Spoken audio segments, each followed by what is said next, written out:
I'm getting ready to put pocket holes in this. I'm probably going to do 4, possibly 3, but I'm going to measure about 1 inch from each side so I'm not too close to the side and get a better bite of wood.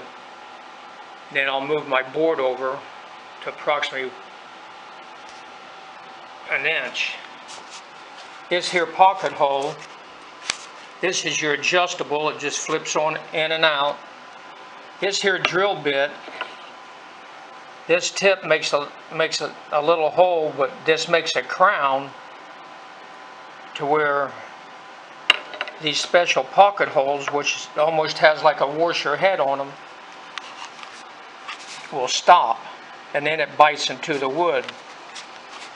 I'm doing 7/8, so you take and make sure that the crown right here at the end is on this 7/8 mark.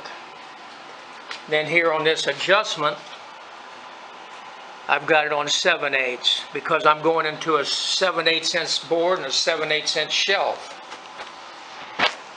This right here tells you the widths for part A and part B. And this is when you're using 2 different sizes, like 1 inch thick, 1.25 inch thick, or 1.5 thick, 1 3/8. But it's easy to, I've done it before, not pay enough attention and get the wrong side. And it lets you know for a 7/8 inch setup, you use a 1.5 inch screw. Your screws come in 2 different types.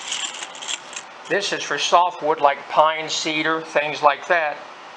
And it's a coarse thread, so it'll bite better into soft wood. Hardwood like walnut, oak, they got fine threads, which is a little smaller. And you want to be careful you don't get this adjusted too tight, because you can twist the heads off and break them off.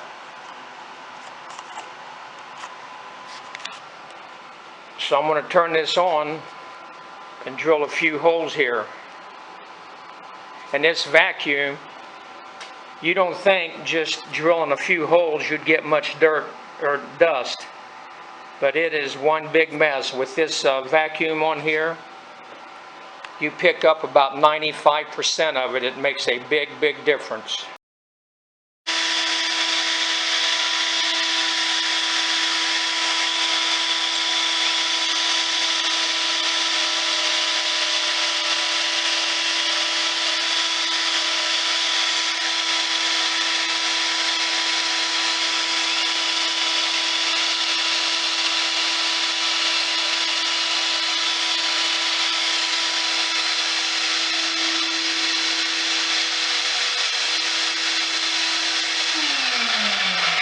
Then I'll move my board over about 1 inch. You just flip this where it locks it in place.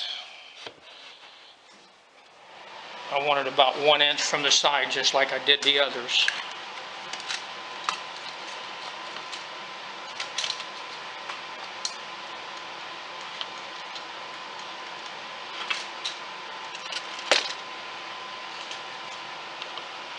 Lock it back down in place. Then you're ready to drill your other pocket hole.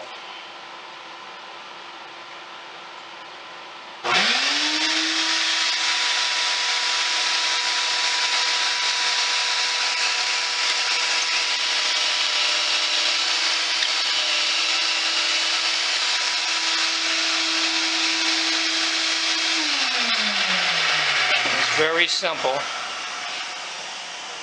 Very easy to do. Just got to make sure you get the right size. Now you can see the pocket holes in the bottom. There's 20 in there total. And you can either fill them in different ways. You can buy plugs and sand them down. But when this is standing up, you don't see them, so it ain't really worth going to the extra work. So now that I got the holes pre-drilled through the other side, I'll make my countersink on this side. That way the screws will go down in there and they won't snag on the carpet when you move it around. Well, it's done.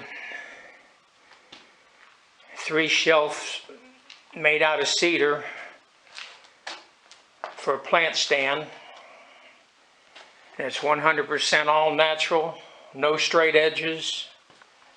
I made the feet out of the scrap that was left out of the boards. The only thing left to do now is put a couple coats of something on it, which I haven't decided quite yet. Probably shellac, maybe polyurethane, not sure. This shelf that my wife was wanting, it's actually cut from big logs, taken to the mill, and they rough cut it. Then I bring it back and plane it and sand it and cut it into size. But this is eastern cedar, red cedar. It's 55 inches tall, 38 inches wide. And I made the feet just out of some of the scraps that were left. Took 5 boards total. There's not an inch on here that is actually straight. Everything is 100% all natural live edge. Got all the curves and knots, even some of the little bit of the limbs hanging out. And I finished it with 2 coats of shellac.